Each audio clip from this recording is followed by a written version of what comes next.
मैं टॉपिक में बोलने से पहले दो वाक्य जो अभी बहन जी ने कहा उसमें बोल देता हूं कि इस बात का हमें एहसास है जो आप कह रही हैं, और हम इस मिशन में हैं कि इन लोगों के दिमाग की गलतफहमी दूर की जाए, इन्हें बताया जाए कि तुम्हारी असली लड़ाई किससे है और तुम अपने ही लोगों से लड़ रहे हो। तो इसमें कहीं कोई संदेह नहीं। बाबा साहब डॉक्टर भीमराव अंबेडकर जी ने भारत के संविधान के माध्यम से 6000 जातियों में बटे इस समाज को 4 वर्गों में बांट दिया था।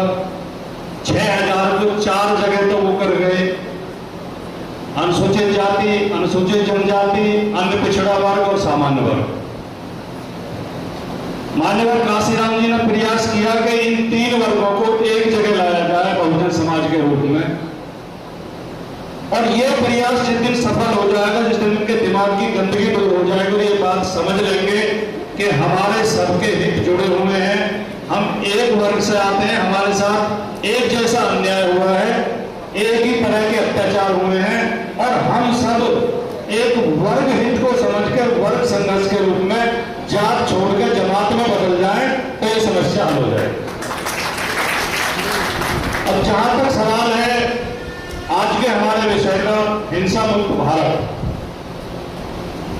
मैंने जब ये कार्यक्रम के लिए मेरा समय तय हुआ था तो मैं शाम के समय टीवी पर डिबेट होती है, पार्टी की ओर से हमें बैठना पड़ता है। मैंने आज के लिए 2 चैनलों को मना किया कि मैं नहीं आ पाऊंगा।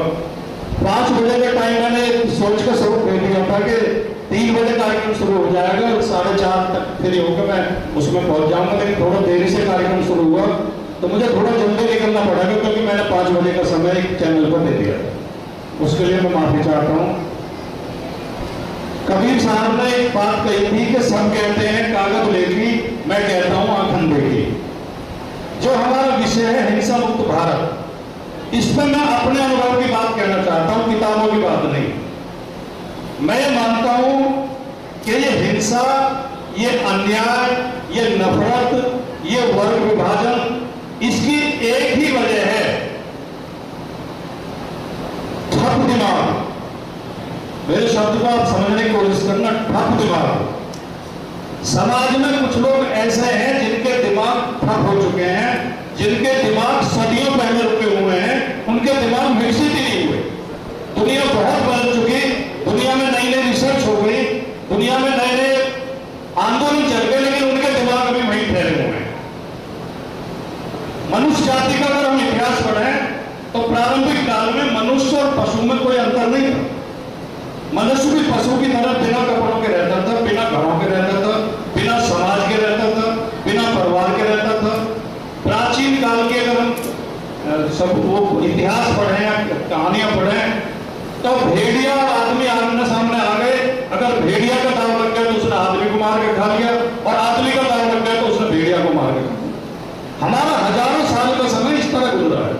फिर धीरे धीरे मनुष्य का दिमाग विकसित होना शुरू हुआ, मनुष्य ने समाज बनाना शुरू किया, मनुष्य ने खेती करनी शुरू की, मनुष्य ने पशुपालन शुरू किया, बस्तियां बनानी शुरू की, और धीरे धीरे सामाजिक संबंध स्थापित हुए। तो दुनिया भर में राज्य के लिए और अधिकारों के लिए हिंसा होती थी, हथियारों से लड़ा जाता था। उस समय के जो भी हथियार थे, कभी पत्थरों से और पेड़ों की टहनियों से लड़ा जाता था, कभी फिर तलवारों से, तीरों से लड़ा जाने लगा, फिर बंदूकें आ गई, फिर बम आ गए। लेकिन इस बीच में मनुष्य का दिमाग थोड़ा विकसित हुआ और मनुष्य ने सोचा कि हम क्यों लड़ते हैं।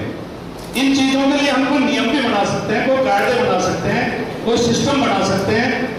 तो धीरे धीरे जो समाज स्तब्ध हो गए और जो मनुष्य स्तब्ध हो गए, उन्होंने हिंसा का सहारा लेना बंद कर दिया और ताकत से फैसले न करके दिमाग से, विचार से फैसले होने लगे। लेकिन जो मैंने शुरू में कहा, जिनके दिमाग ठप हैं, जो अभी विकसित ही नहीं हो पाए, वो आज भी हिंसा से, ताकत से और हथियारों से फैसले करना चाहते हैं। लड़ाई की वजह, हिंसा की वजह यह है, इन लोगों के दिमाग विकसित करने पड़ेंगे। और आज दुर्भाग्य की बात यह है, जो सबसे ज्यादा चिंता की बात है, कि इस देश में आज जो मेन सिस्टम है, मेन सिस्टम क्या है? हमारे 3 संस्थाएं हैं जिनसे लोकतंत्र चलता है, विधायिका, कार्यपालिका, न्यायपालिका, और चौथा स्तंभ कहते हैं लोकतंत्र का इन्हीं के साथ मीडिया, जो हमारे मीडिया बंधु बैठे हैं। इन चारों जगह ठप दिमाग लोगों को बहुमत हो गया है, विधायिका में भी, कार्यपालिका में भी, न्यायपालिका में भी और मीडिया में भी। ऐसे लोग बैठे हैं जिनकी बातें सुन के आप टीवी चैनल खोलो, एंकर की भाषा आप सुनो, कहीं अब मैं पढ़ रहा था कि जापान वाले ये रिसर्च कर रहे हैं कि पानी में से हाइड्रोजन को अलग कैसे किया जाए। पानी में ऑक्सीजन और हाइड्रोजन होती है, तो हाइड्रोजन अगर अलग करने की विधि वो काफी हद तक उन्हें सफलता मिल गई है। जिस दिन वो पानी में ऑक्सीजन से अलग हाइड्रोजन कर लेंगे, उस दिन पानी से गाड़ियां चलनी शुरू हो जाएंगी, उस हाइड्रोजन की ऊर्जा में परिवर्तित करके हाइड्रोजन को, और ये डीजल पेट्रोल की जरूरत नहीं पड़ेगी। वो इस पर रिसर्च कर रहे हैं। अमेरिका में मेडिकल साइंस में रिसर्च चल रही है और शायद बन गया है आर्टिफिशियल ब्लड। उन्होंने नकली खून बना लिया है, अगर खून की जरूरत पड़े और खून ना मिल पाए तो नकली खून से भी आदमी का जीवन बच जाएगा। उसका अभी प्रयोग तो हो गया लेकिन वो बाजार में नहीं आया। नकली हार्ट बना लिया है, चाइना ने नकली चांद बना लिया है रात को रोशनी करने के लिए। और हम क्या कर रहे हैं, हम मंदिरों को, मस्जिदों को खुदवा कर शिवलिंग ढूंढ रहे हैं कि कहाँ शिवलिंग है, कहाँ हनुमान जी की मूर्ति है, कहाँ देवता मिलेंगे। तो ये हमारा ठप दिमाग है।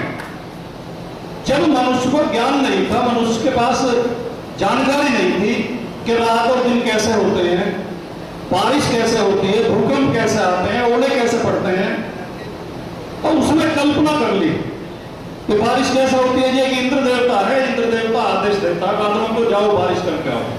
बारिश ना हो तो क्या करें, बोले इंद्र देवता को खुश करने के लिए यज्ञ करो, उसकी पूजा करो, उसे चढ़ावा चढ़ाओ। रात दिन कैसे होते हैं, वो लोग निमी देवता है, पलक बंद कर लेता, रात हो जाती है, पलक खोल देता, दिन हो जाती है। भूकंप कैसे आता है कि धरती जो गाय के सिंगों पर रखी हुई है, जब एक सिंह उठने लगता है तो गौ माता दूसरे सिंह को बदल लेती है, भूकंप आ जाते हैं। चंद्रग्रहण सूर्यग्रहण कैसे पड़ते हैं, मतलब काल्पनिक। यहां तक इन्हें यह नहीं पता था कि गंगा कहां से निकलती है, और इतनी कोशिश नहीं करी कि जाके हिमालय पे चढ़ के देख लो कहां से नदी निकल रही है। बोले जी ब्रह्मा जी कमंडल में आती है, ब्रह्मा जी कमंडल से शिव जी की जटाओं में आती है, फिर शिव जी ने जटा खोली, भगीरथ आगे चल दिए, गंगा पीछे पीछे चल दी, गंगा नदी को पकड़ी हो गई, तो उसके पीछे पीछे चल गई। लेकिन चलो उस समय मान लें कि हम प्रारंभिक काल में थे, हमारे पास जानकारी नहीं थी, हमारे पास संसाधन नहीं थे, लेकिन आज के समय में भी कोई इन बातों को माने। आज भी कोई माना कि गंगा शिव जी की जटाओं से निकल रही है, और चंद्र ग्रहण और सूर्य ग्रहण राहु और केतु की नाराजगी की वजह से आते हैं, या बारिश इंद्र कराता है, तो उनके लिए मूर्ख के अलावा और क्या शब्द कह सकते हैं। लेकिन दुर्भाग्य यह है कि ऐसे मूर्खों को बहुमत देश में आज फिर से हो गया। 1950 में संविधान लागू होने के बाद मैं समझता हूं, जो अभी वक्ता कह रहे थे, कि अगर इस संविधान निर्मात्री सभा में जो इसकी जो प्रारूपण समिति थी, अगर उसके अध्यक्ष बाबा साहब न हुए होते तो पता नहीं इस देश का संविधान कितना खतरनाक होता। ये हमारा सौभाग्य है।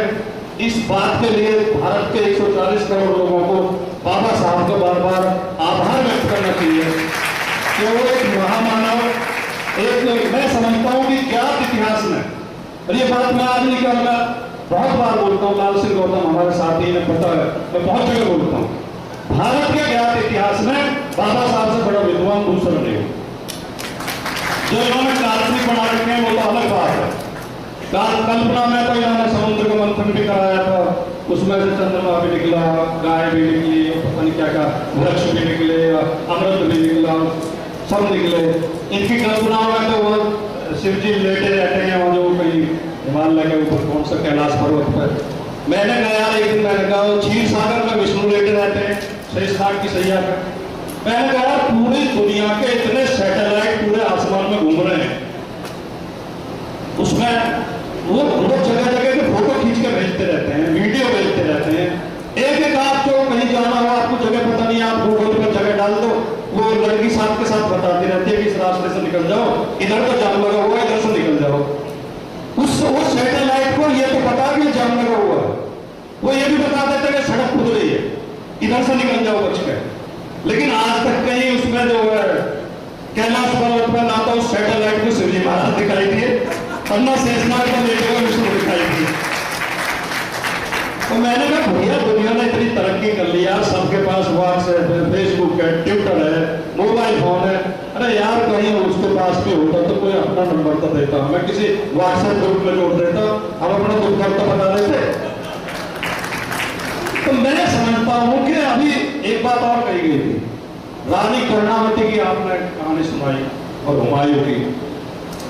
भारत के इतिहास में जो विदेशी आक्रमणकारी आए उनसे हमारे लोगों की लड़ाइयां हुई, चाहे 712 में सबसे पहले मोहम्मद बिन कासिम आया, उसके बाद महमूद गजनबी के आक्रमण हुए, मोहम्मद गौरी के हुए, बाबर आए 1526 में, पानीपत में लड़ाई हुई इब्राहिम लोदी की सेना से, और उसके बाद की लड़ाई राणा सांगा से उसकी लड़ाई हुई, बाबर की लड़ाई हुई, या शिवाजी से लड़ाइयां हुई औरंगजेब के जमाने में।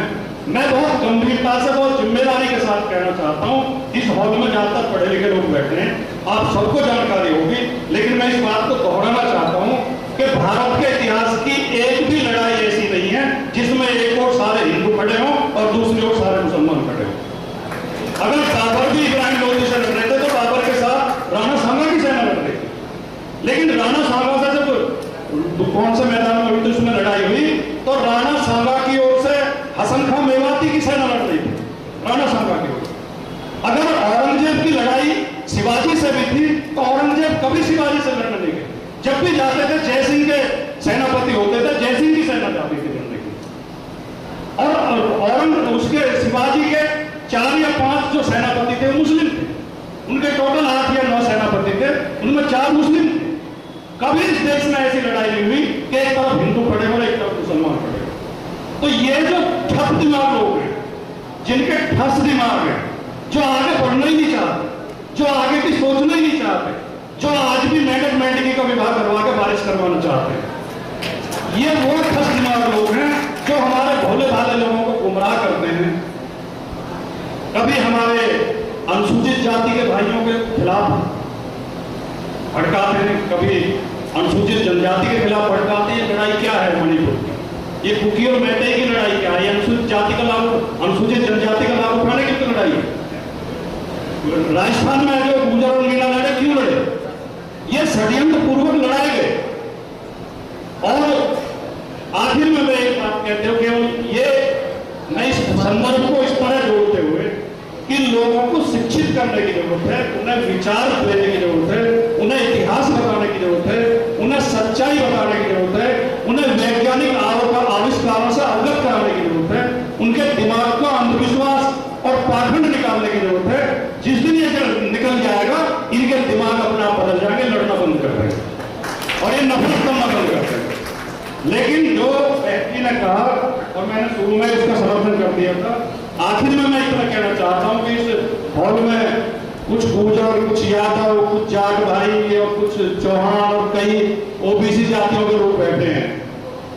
मैं उनसे कहना चाहता हूं कि वर्तमान में जो सरकारी भर्तियां हो रही हैं इस भारतीय जनता पार्टी के शासन में, चाहे उत्तर प्रदेश की हो चाहे सेंटर की हो, उन सब में सबसे ज्यादा अन्याय ओबीसी के साथ हो रहा है। आपके हक मारे जा रहे हैं, आपकी सीटें खाई जा रही हैं, आपके बच्चों को रोजगार से वंचित किया जा रहा है और आप मूर्खता में ढबली बजा रहे हो, उनकी जय जयकार कर रहे हो जो आपके शत्रु हैं। और जब तक ओबीसी समाज अनुसूचित जातियों और अनुसूचित जनजातियों के साथ भाईचारा बना के एक जमात नहीं बनाएगा, आपकी समस्याएं हल होने वाली थी। तो साथियों, बहुत बहुत बधाई और बहुत बहुत शुभकामनाएं देते हुए इतना सुंदर आयोजन आपने किया। मुझे आदत है चेहरे पढ़ने की,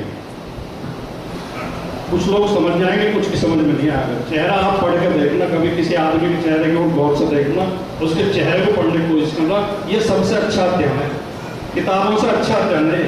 मैं कहीं बाजार में बैठ जाता हूँ, जो लोग निकल रहे होते हैं, मैं बहुत गौर से उनके चेहरे देखता हूँ। ये आदमी घर से लड़के आया होगा, ये आदमी दुखी है, ये आदमी जो है खुश है, ये आदमी कामयाब है, ये आदमी नाकाम। तो मैं चेहरे पढ़ रहा था बैठ के, मैं दिल की बात करना था। मुझे एक एक चेहरा प्रबुद्ध और विद्वान और विचारशील लग रहा था। इसलिए बेशक इस कार्यक्रम में कम लोग हैं, लेकिन आप सब ऐसे लोग हैं जो एक एक आदमी 1-1 लाख लोगों को समझा सकता है। यही हमारा मिशन होना चाहिए। हमें ये विचार ज्यादा से ज्यादा लोगों तक पहुंचाना चाहिए। इस कार्यक्रम के आयोजन में भाई निरंजन सिंह जी, सुनील धीगान जी, पिंटू गौतम जी, सतवीर गौतम जी, एडवोकेट धर्मपाल सिंह जी, नरेश गौतम जी, बाबू सिंह जी, सुंदरपाल जी, लायकराम भारती जी, इंदू जोसफ जी, सुरेंद्र सिंह जी और आप सबका भी बहुत योगदान है। आप सबका भी बहुत बहुत धन्यवाद, आभार, नमस्कार, जय भीम, जय भारत।